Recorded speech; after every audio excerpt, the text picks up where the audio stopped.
ou même pas juste au-dessus, il faut qu'il y ait vraiment de l'espace. Hein. Sinon ce sera pas solide et puis ça va être tout cassé à la fin. Allez, c'est parti, à votre nom. Ce mercredi après-midi à Wittisheim, pas d'atelier traditionnel à la maison pour occuper les enfants. À la bibliothèque du Grand Ride, c'est atelier livre pop-up. Des livres méconnus du grand public, des livres qui s'assimilent à des ouvrages d'artistes et que l'on hésite même à mettre entre les mains turbulentes des enfants. C'est pas oublié, mais c'est pas souvent prêté en fait. C'est souvent présenté comme un livre un peu fragile, mis en avant lors d'expositions comme là, des fois sous vitrine dans d'autres médiathèques. Mais c'est vrai que des fois on hésite un petit peu parce que le prix du livre est aussi un peu plus élevé en général. Donc, et au bout d'une ou deux sorties, c'est vrai qu'il commence à se détériorer. Moi je dirais que c'est une occasion de s'émerveiller. Je veux dire, moi je suis personnellement assez fan. Je trouve ça c'est merveilleux, c'est tellement ingénieux, les systèmes papier sont tellement ingénieux que des fois on est à se tourner autour pour voir un petit peu comment c'est fait, parce qu'il faut que non seulement il se déplie, mais qu'après tous les éléments puissent se replier et fermer le livre correctement sans rien abîmer en fait. Donc c'est vraiment d'une minutie et c'est magique. T'as déjà des idées un peu ? Et cette magie, ce sont les enfants qui vont pouvoir la réaliser. Ambre et Elsa font partie du collectif strasbourgeois Terrain Vague. Les livres à combines, comme on les appelle, ça les connaît.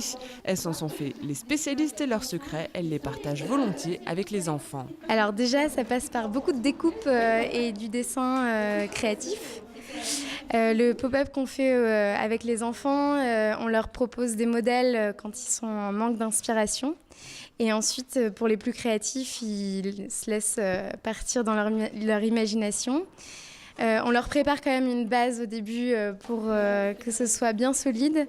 Et ensuite, c'est un petit tour de main avec un fil à passer à travers les plantes du paysage pour qu'ils puissent se déployer. En fait, nous, on fonctionne avec une boîte à outils de base qu'on leur donne. Mais ensuite, ce qui est intéressant, c'est quand ils passent à travers la maille du filet et qu'ils explorent un peu plus par eux-mêmes.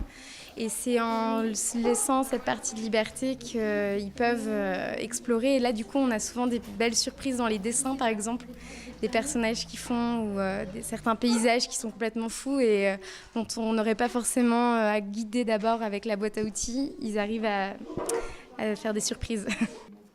Et des surprises, il y en a à tous les coups. Calmes et minutieux, les enfants prennent ce livre pop-up très à cœur.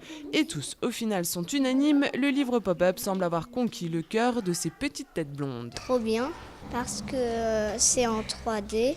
Parce que c'était en 3D.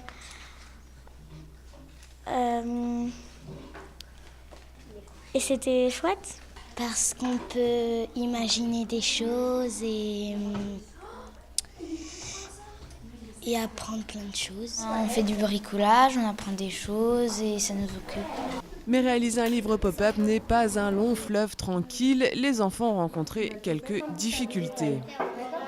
C'était un peu difficile à découper. J'ai pas trop réussi à découper les arbres.